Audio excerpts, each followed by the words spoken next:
In this video, we're going to give you a little bit of an update as to where we're at with the PV Pi and some of the things we've been doing behind the scenes. So as I speak, the boards are currently being manufactured by our manufacturer, and we've already organized and received our kits, our cables, even the packing boxes, and we're already putting that all together to get a feel of how everything's going to go together. So at the moment, we've got just plain boxes. We have our kits of parts and all of our cables here. We're going to add a few more things, a bit of branding on the outside, and we'll include a little user guide as well. So all those sorts of logistics are on track, but our main focus at the moment is getting ready, getting prepared to receive our main shipment of over 500 PV Pi boards so we can quickly process them and test them and get them out to you. So Matt and I have been working hard behind the scenes to get that ready. So instead of talking about those sort of logistics, I thought it'd be interesting to take you guys behind the scenes, see the sort of stuff we have been working on previously and what we're doing now. So I asked Matt, who actually did the design and is setting up the testing for full production,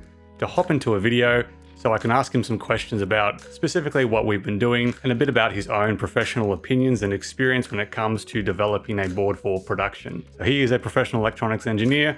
I'm not. I'm more of what you might call an R&D engineer. So it was interesting to hear his perspective and maybe provide you a bit of information about what goes on at a professional level when developing something like the PV Pi. It's fine. That's fine. I'll handle the camera. I am recording. This is all going in. All right, it's all going in. So, Matt, what have we been working on? Just a bit of an update. What are you doing at the moment? What we're doing at the moment, one of the main things we've been doing has been testing the PV Pi, putting it through its paces. So here we've got the setup I've used a lot to do our essentially development testing. Lots of power testing, lots of efficiency. Have we blown up one of the PV Pis yet? We blew up an earlier revision. Yeah. We definitely blew up an earlier Intentionally blew it up. Good lesson learning. So we've put in some mitigations against that now, which is our temperature monitoring and regulation on the board to make sure we've got that under control. So yeah, we've been using this setup a lot with all these external devices, you know, our programmers, our serial UARTs, obviously our battery and power supply for when we, we're not outside using the sun. It's all the sort of development testing of trying to make sure that it's actually working as we expect it to work out in the field. What about the thing behind you? The thing behind us. So there's a second sort of testing that we're starting to get into. The second type of testing we're starting to get into, and well, particularly in production, but as we're starting to get some more volumes, is checking that each individual board is manufactured correctly. Right, so that's different to like the preliminary design testing that we've been doing. Exactly. Design testing is checking that it's designed correctly, it's going to operate under all our requirements at the power levels we specify, interfaces are working correctly and are functioning, extensive testing, and we don't do that testing on every single board. That just wouldn't be efficient. So we got to meet somewhere in the middle and look at, say for example, are the regulators working correctly? Are they bringing up 5 volts and 3.3? If say for example we were going to test that on a bench. Is this preliminary or is this per device? This is now talking a bit more per device. Obviously, we would do this as preliminary stuff as well, but looking at per device. So say, for example, we might have a look at the 3.3 volt regulator and we check that that's working. So we see that's at 3.27, we're happy. And we might also check, say, for example, the 5 volt regulator. Great, that's at 5.1 volts. So super happy with that, but there's a lot of things to test on this board. And so doing this on every single one of our 500 or 600 boards we're ordering so far is really, really time extensive and just not practical. But if we've already done the testing and the design and we know it all works, why do we need to test every board? Well, there's a lot of things that can happen in manufacturing that just give variance. So say, for example, a manufacturer could fit a wrong resistor. And what that might result is in a wrong output voltage being regulated and it could blow up devices. We could see things like short circuits. So say, for example, if solder bridged between 2 pins, which can have, depending on the IC, any level of impact on the design. So what we're really looking to check is, has the manufacturer done their job and is it fully assembled correctly? And it gives us faith that when we're sending out products, we know they're going to work for people straight out of the box and not have issues. Probably, commercial products at a lower level that don't do this. Yeah. And if you've ever received a board and it didn't work, it's probably why. Okay. If we're talking about our per device testing, what's the sort of most basic things you want to check before you ship something out? Yeah, so some of the basic things, as I talked about, is the voltage regulators. So checking they're outputting the correct voltages. Check your microcontroller is talking to you, and part of that is programming. Part of this step as well would be to program the PV Pi firmware onto this device.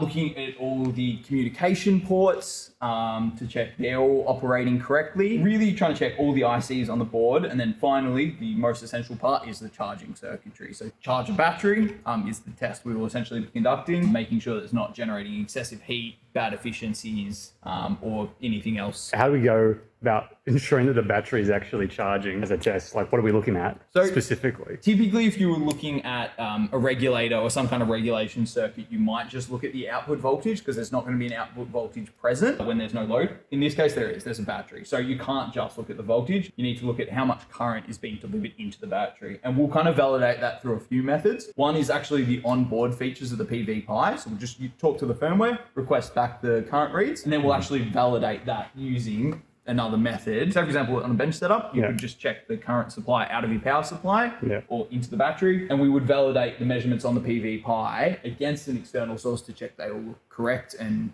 the battery is charging as expected. Yeah, so we thought we'd just crank it up to see one of the tests we're doing. So what do we got it on now, Matt? So we've got about 20 volts and 7.5 amps. So about 150 watts going through this, but just as like an independent measurement. So this is, say, for example, how we'd validate that the current we're seeing on this power supply is actually accurate. So this is a little current clamp, and we see that's at 7.5 amps. If we go have a look at the current into the battery, we're seeing about 9.9, there you go, 10 amps. That's pretty much the max that we've set in the configuration. Yeah, so in this case, it'll actually be limiting the amount of current on the input based on the fact that it's outputting about 10 amps. So we wouldn't recommend this for normal operation. I'm here for at least 5 minutes at the moment, just showing that, 150 watts. It will overheat at some point. The temperature sensor on board will throttle it. Yep. And so for all like the 3.3 volt power supply, the 5 volts and stuff like that, what are we using for that sort of? In production? Yeah. So in production, we're not going to be doing this of manually measuring every single one. Yeah.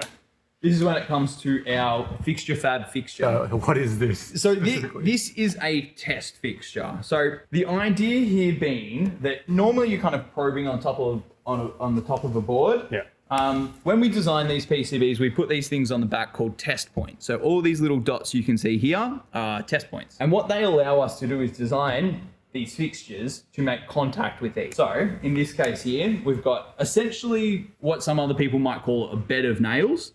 We see all these spiky pins. So the spiky ones are designed to go onto these flat test points.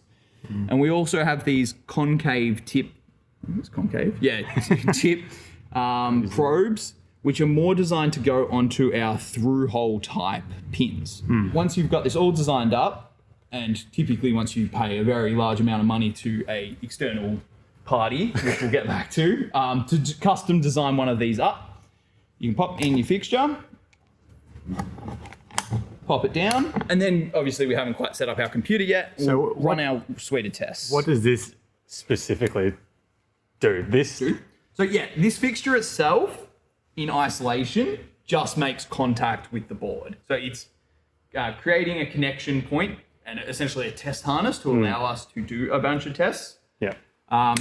What comes next is designing all the circuitry around doing those tests. Still a work in progress, and we'll talk a little bit more about this later. There's a future video for that one. Yeah, but there is a suite of circuitry in here which does things, as we mentioned, voltage measurements. Yeah, we're not doing that manually with the multimeter and stuff. No. So that will have a more automated style process to allow us essentially put the board in as a result, run the test, pull the board out, check it passed, move on. Yeah. So it's designed to essentially speed up and make it much more accessible to do larger volumes of board testing in shorter time. So this is what we'll be using though for the full production run. Yep. Pop them in there quickly, and it's just designed to speed up that entire process and just standardize it. Yep. And make sure we're doing the same thing for every board. Yeah. You don't really get variability in different testers or if people tested things wrong. The automation comes with that advantage of being more robust. Yeah. So I thought I'd break at this point to just explain that FixturFab has actually provided us this test fixture for free. Matt has had some prior experience with FixturFab, so when we were reaching out to different test fixture manufacturers, FixturFab was one of them. And when they heard about our Kickstarter and what we were doing, they offered to provide us this test fixture for free. They didn't ask us to say anything specifically. Everything we say in this next section is our own opinion based on our own experience.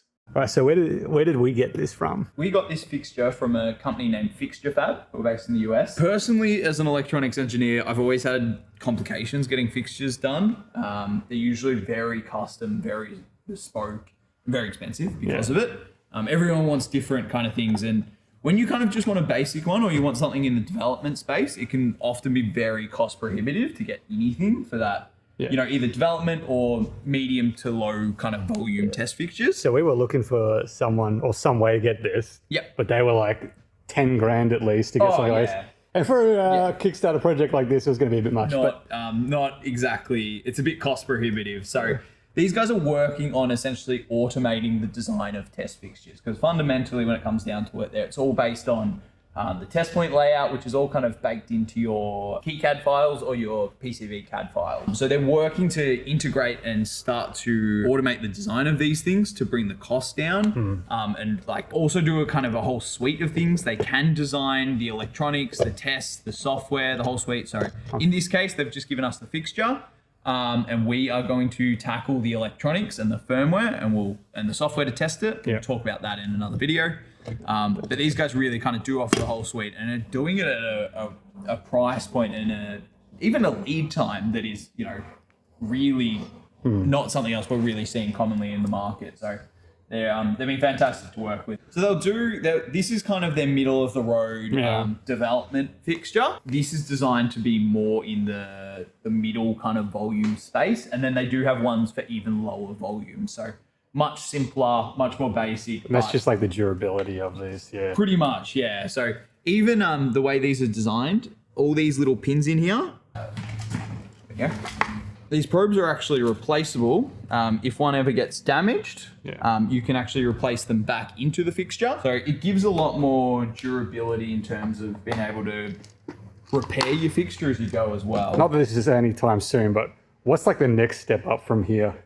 If we had a quantity of like 10,000 in the future, once this gets out there and everyone loves the PV Pi? So there's definitely fixtures that are more easily loadable or just for higher cycle volumes. But for like a production level. Of that, at a really high volume, you can actually build them into the production line. It rolls off a pick and place. It does all its soldering, and then there is essentially a separate machine that comes in. It's a similar kind of insert to this. A robot will place it on. All the tests get run, it's automated into the line, and then it keeps going. It is building, assembling, soldering, and just testing straight off the line, you're done. So what sort of volume do you reckon? How many PV Pis do we have to sell before we do that? Cut to post-editing for that answer. I think it's maybe hundreds of thousands. Really? Maybe. You've really kind of got to do a lot of integration effort with your PCB supplier to get there. So maybe tens of thousands. It definitely, don't get me wrong, you can also get to the point where if you upgraded this, you could give this to your PCB supplier and they would at the end of the line just even manually test it. So that would probably be the next step for us to get this really set up, handed over to a company that could do it for us in a more low-cost region, rather than Luke and I sit in the warehouse testing them. But even this is a pretty big step up from what a lot of people would be doing. 100%, Testing things on the bench is, it works, especially in the tends to maybe up to 100 kind of volume, but after that, you kind of drive yourself crazy. Cool. Sweet. All right, so that about sums it up for this video. Hope you found that interesting. Thanks for staying to the end. I'll be releasing another video in a week or so, getting into the next parts of automating this process. So if you enjoyed that, make sure you're subscribed and following along, and I'll see you in the next one.